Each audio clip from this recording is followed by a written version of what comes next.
Hello दोस्तों, स्वागत है आपका अपने यूट्यूब चैनल वीके बायजूस में। आज हम आपके लिए लाए हैं रस, जो कक्षा 10, 12 एग्ज़ाम के लिए बहुत ही महत्वपूर्ण और उपयोगी है। आप लोग वीडियो को पूरा ज़रूर देखें। हम आप लोगों का ज़्यादा समय ना लेते हुए सीधे चलते हैं टॉपिक की तरफ। हमारा टॉपिक है आज का रस। आज हम आप लोगों को रस के बारे में बताएंगे। हम सबसे पहले आप लोगों को रस की परिभाषा बता देते हैं। रस होता क्या है? रस की परिभाषा काव्य को पढ़ने या सुनने से जो आनंद प्राप्त होता है उसे रस कहते हैं। पढ़ने या सुनने से जो आनंद प्राप्त होता है उसे रस कहते हैं।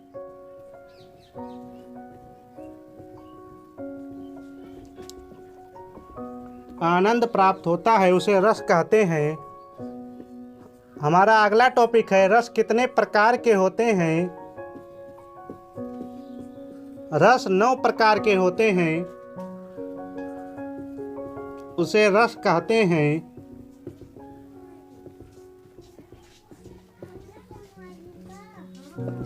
रस 9 प्रकार के होते हैं। रस 9 प्रकार के होते हैं। हम अब आप लोगों को बताएंगे कि रस 9 प्रकार के कौन कौन से होते हैं, उनका नाम क्या होता है, उनका स्थायी भाव क्या होता है। हमारा सबसे पहला रस है श्रृंगार रस। श्रृंगार रस का अस्थायी भाव रति होता है, जो एग्जाम में बहुत ही ज़्यादा पूछा जाता है। श्रृंगार रस के 2 प्रकार होते हैं, संयोग श्रृंगार एवं वियोग श्रृंगार। संयोग श्रृंगार एवं वियोग श्रृंगार। संयोग श्रृंगार एवं वियोग श्रृंगार। संयोग श्रृंगार में प्रेमी प्रेमिका के मिलाप का वर्णन होता है, एवं वियोग श्रृंगार में प्रेमी प्रेमिका के बिछड़ने का वर्णन होता है। हमारा अगला रस है करुण रस। नंबर 2 रस करुण रस। करुण रस में जब कोई दुख आ जाता है या आफत आ जाता है तो वहाँ पर करुण रस की उत्पत्ति होती है। करुण रस का स्थायी भाव होता है शोक। करुण रस का स्थायी भाव शोक है। हमारा तीसरा रस है हास्य रस। हास्य रस में जब कहीं पर ऐसी स्थिति आ जाती है कि हमें हंसी आ जाए, कविता पढ़ते वक्त या कोई कहानी पढ़ रहे हैं, हंसी आ जाए, तो वहाँ पर हास्य रस की उत्पत्ति होती है। हास्य रस का स्थायी भाव हास्य होता है। हमारा तीसरा रस है रौद्र रस। रौद्र रस का मतलब होता है गुस्सा। रौद्र रस का मतलब होता है गुस्सा। हम कहीं पर ऐसा पढ़ रहे हैं कि हमें गुस्सा आ जाए, हमें कोई ऐसी व्यवस्था उत्पन्न हो जाए कि हम गुस्सा हो जाए कविता पढ़ते वक्त, कहानी पढ़ते वक्त, कि क्या लिख दिए हैं या क्या माजरा आ गया है, तो वहाँ पर क्रोध, इसका स्थायी भाव होता है क्रोध। हमारा अगला रस है विभिन्न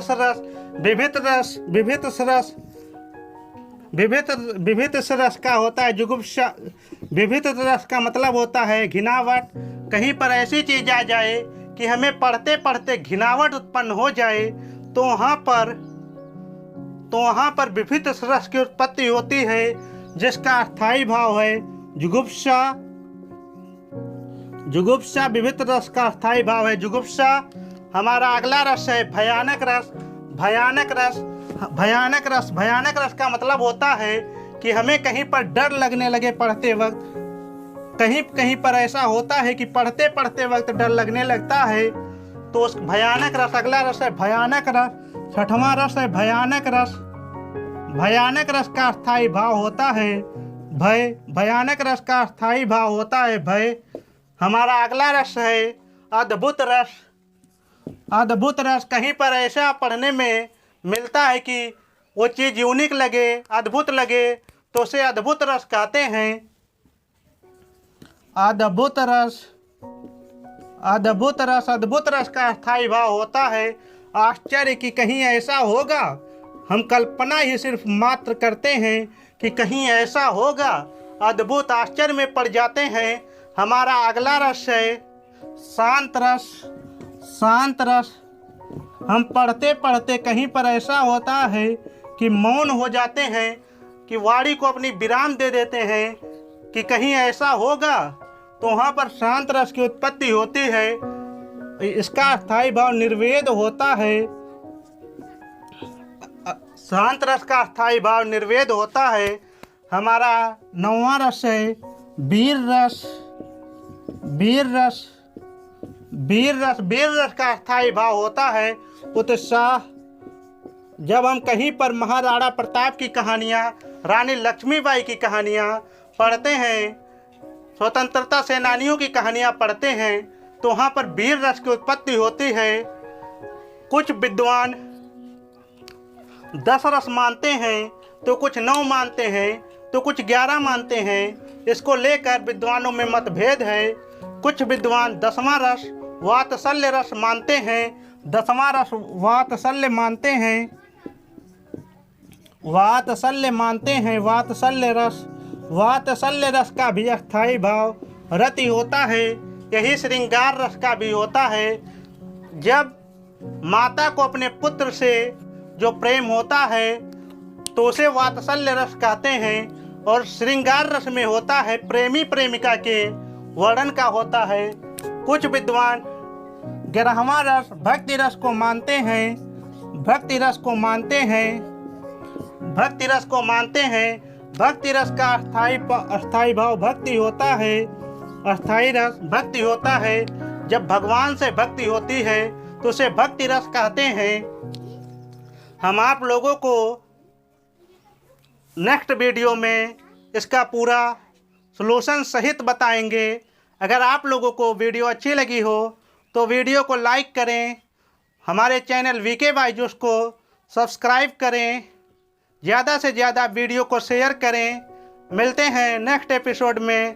तब तक के लिए धन्यवाद। जय हिंद।